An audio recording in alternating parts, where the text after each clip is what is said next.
Word 2010 vous permet de citer les sources des différents éléments que vous souhaitez. Pour cela, vous allez tout d'abord devoir enregistrer ces sources dans le logiciel. Donc, pour accéder aux différentes sources proposées, vous vous rendez en haut et vous cliquez ici sur Références. Dans l'onglet Références, vous allez maintenant ici tout d'abord cliquer sur Gérer les sources. Donc une fenêtre s'ouvre donc, et donc dans cette fenêtre va s'afficher toutes les sources disponibles. Donc par défaut, Word 2010 ne possède aucune source, donc vous voyez ici j'ai déjà inséré 4 sources, donc différents ouvrages, donc par exemple un livre d'Albert Camus, L'étranger, vous avez également la date de publication de ce livre qui a été insérée. Pour insérer une nouvelle source, vous cliquez ici sur Nouveau comme ceci. Tout d'abord, vous allez préciser au logiciel de quel type de source il s'agit, donc en cliquant ici sur la flèche comme ceci. Donc s'il s'agit d'un ouvrage, d'un article de journal, si vous descendez, vous pouvez voir également que vous pouvez ajouter des sources pour un site internet, pour des sources électroniques, des films, etc. Je vais donc ici remonter donc à l'aide de l'ascenseur et sélectionner ouvrage comme ceci.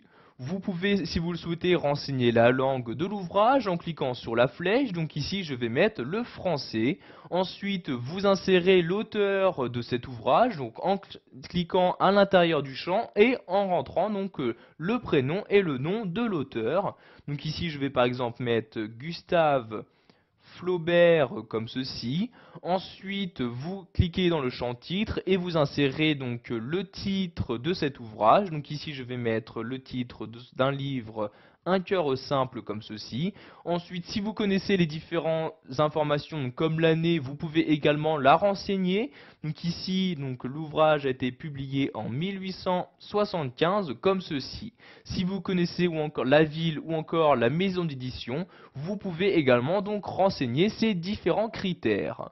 Avant donc d'insérer et d'ajouter cette source dans Word 2010, vous pouvez modifier ici le nom de la balise, donc le nom de la source qui sera utilisée. Donc par défaut, donc ce nom utilise les 3 premiers caractères du prénom de la personne et donc ici la date, donc vous voyez 75 pour 1875.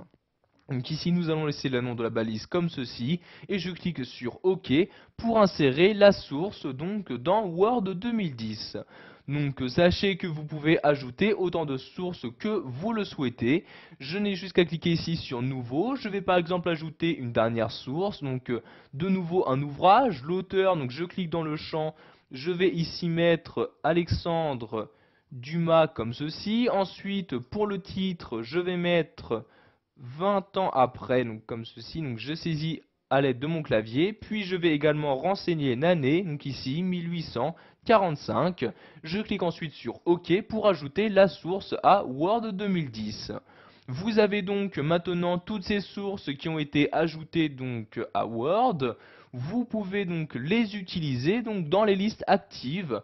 Donc, par exemple, voyez, toutes les sources que vous ajoutez sont actuellement actives. Si vous ne souhaitez par exemple pas utiliser celle-ci, vous la sélectionnez et vous cliquez ici sur supprimer et elle va être supprimée de la liste active. En revanche, si vous souhaitez utiliser cette source-ci, donc le livre de Jean-Jacques Rousseau, vous sélectionnez ici donc la ligne en question et vous cliquez sur copier et voyez donc l'ouvrage apparaît maintenant dans la liste active.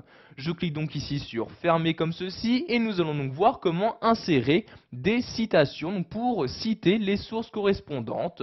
Je clique donc en haut sur insérer une citation et vous avez donc dans le menu les différentes sources correspondantes donc se trouvant dans la liste active. Donc par exemple, si vous souhaitez citer donc le livre Discours sur les sciences et les arts de Jean-Jacques Rousseau, vous cliquez sur la bibliographie correspondante et vous avez donc ici donc le nom de l'auteur ainsi que la date de publication qui s'affiche. Nous allons maintenant rajouter des sources dans la liste active. Je reclique donc ici en haut sur gérer les sources comme ceci et je vais insérer donc d'autres éléments. Donc par exemple ici le livre d'Amélie Nothomb, je sélectionne la ligne puis je clique ici sur copier. Je vais faire de même par exemple pour le texte d'Alexandre Dumas. Je sélectionne la ligne et je clique ici sur copier. Maintenant, je vais cliquer sur fermer comme ceci et je vais faire divers retours à la ligne. Et nous allons pour finir voir comment afficher la bibliographie donc intégrale, donc toute la bibliographie se trouvant dans la liste active. Donc pour ce faire, je clique en haut ici sur bibliographie. Donc vous choisissez donc le modèle que vous souhaitez utiliser. Donc je vais utiliser ce modèle-ci. Je clique donc dessus et vous avez donc toutes les bibliographies présentes dans la liste active qui s'affichent. Donc vous voyez ici donc les noms de l'auteur, puis la date de publication et enfin donc le titre du livre correspondant.